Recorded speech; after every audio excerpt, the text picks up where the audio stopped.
Hey guys, guys, just want to run the hands-on commands PDF which I've sent to you people yesterday. So I thought of let me create a video for that so that it might be helpful for a couple of people in our project.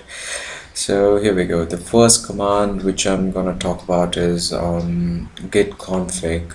So before you start any project in git modules, so for example, okay, just wanted to tell you I've created a directory called git modules. Yeah, here. Okay. So instead, I'm going to create a project right now. So git init, my first project kind of thing. So what this command does is this will initiate the project.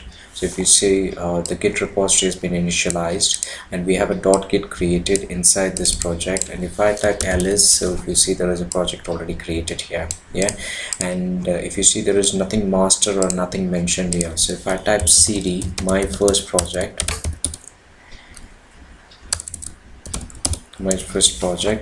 so here see this became master. So right now this is like you have installed the CCTV camera on this particular folder called my first project. Okay, so whatever files are coming and it's going and whatever is happening inside this directory, so now everything will be tracked.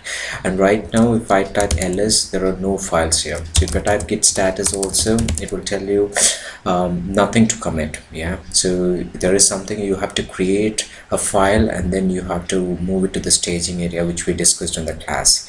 Okay, so before you create any project, there are certain activities which you have to do from the user perspective.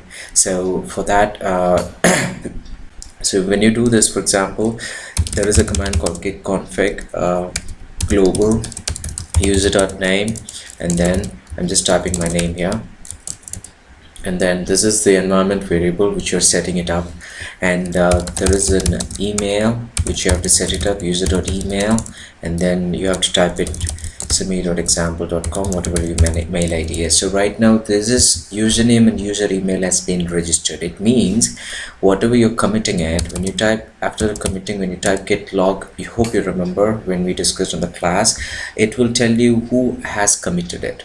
Okay, so in order to see the commits who has committed it, it's always best practice to type in username and user email.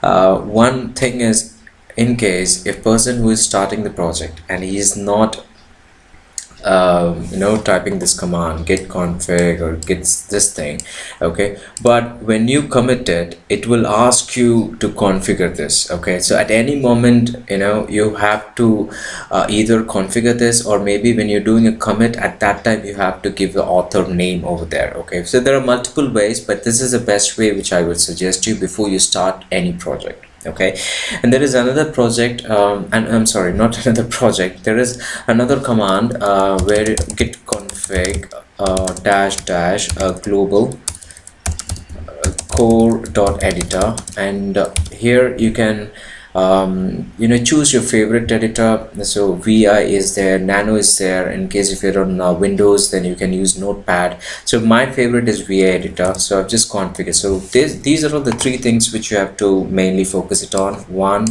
and this one 2, and this one 3. Yeah, so before you start any project, always remember configure these three things, guys. Yeah, okay, so now next we will continue on our next video. Thank you for listening.